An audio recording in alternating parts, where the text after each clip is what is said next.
আধুনিক রাষ্ট্রে বিচার বিভাগের কার্যাবলী আলোচনা করো। ভূমিকা। বিচার বিভাগের অস্তিত্ব ছাড়া একটি সভ্য রাষ্ট্রের কল্পনা করা যায় না। একটি সরকার কতটা ভালো তার বিচারের মাপকাঠি হলো সেই দেশের বিচার ব্যবস্থা।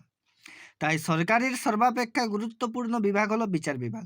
আইন বিভাগ যে আইন তৈরি করে তা ঠিক মতোভাবে কার্যকর হচ্ছে কিনা বিচার বিভাগ তার মীমাংসা করে। নাগরিকদের অধিকার রক্ষা করে এবং সংবিধান ও আইনের ব্যাখ্যা করে। বিচার বিভাগের কার্যাবলীকে নিম্নে আলোচনা করা হলো। ১ নম্বর হচ্ছে ন্যায় বিচার প্রতিষ্ঠা করা। ব্যক্তির সঙ্গে সামাজিক প্রতিষ্ঠানের কিংবা ব্যক্তির সঙ্গে রাষ্ট্রের বিরোধ অথবা বিভিন্ন বিষয়কে কেন্দ্র করে ব্যক্তির সঙ্গে ব্যক্তির বিরোধ দেখা দিতে পারে। বিচার বিভাগ এই সকল বিরোধের সঠিক মীমাংসা করেন। আইনের ব্যাখ্যা।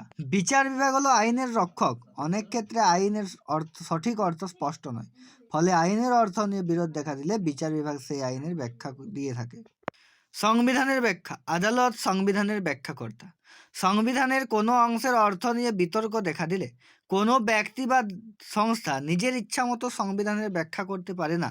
এক্ষেত্রে দেশের সর্বোচ্চ আদালতের রায় চূড়ান্ত। কেন্দ্র ও রাজ্য বিরোধের মীমাংসা। যুক্তরাষ্ট্রীয় শাসন ব্যবস্থায় দুই ধরনের সরকার থাকে এবং উভয় সরকারের মধ্যে সংবিধানে ক্ষমতার বন্টন করে দেওয়া হয়। কিন্তু কোনো কারণে যদি এই দুই প্রকার সরকারের মধ্যে বিরোধ দেখা দেয় তাহলে সেই বিরোধের মীমাংসা বিচার বিভাগ করে থাকে। আইন বাতিল করার ক্ষমতা। কোনো আইন সংবিধান বিরোধী হলে বিচার বিভাগ সেই আইনকে অবৈধ বলে বাতিল করতে পারে। ৬ নম্বর মৌলিক অধিকারের সংরক্ষণ। যেসব রাষ্ট্রের সংবিধানে নাগরিকদের মৌলিক অধিকার আছে সেসব রাষ্ট্রে তা রক্ষা করার দায়িত্ব বিচার বিভাগের। ৭ নম্বর কি নতুন আইন সৃষ্টি। বিচারপতি সব সময় প্রচলিত আইনের সাহায্যে প্রতিটি বিরোধের মীমাংসা করতে পারে না। তখন তারা ব্যক্তিগত বিচার বুদ্ধি, অভিজ্ঞতা ইত্যাদির ভিত্তিতে বিচার করেন। এইভাবে সমাজে নতুন আইনের সৃষ্টি হয়। ৮ নম্বর পরামর্শ দান। কোনো রাষ্ট্রের শাসন বিভাগ বা আইন বিভাগকে আইনগত কোনো গুরুত্বপূর্ণ প্রশ্নে বিচার বিভাগ পরামর্শ দান করতে পারে। ৯ নম্বর অন্যান্য কাজ। বিচার বিভাগ এই সমস্ত কাজ যারা অন্যান্য কাজ করে থাকে সেগুলি হলো বিচার বিভাগীয় তদন্ত করা, রাজনৈতিক অবস্থার স্থায়িত্ব রক্ষা করা, কর্মচারী ও অভিভাবক নিয়োগ, মৃত ব্যক্তি ও নাবালকের সম্পত্তি রক্ষণাবেক্ষণ করা, লাইসেন্স প্রদান করা, মূল্যায়ন।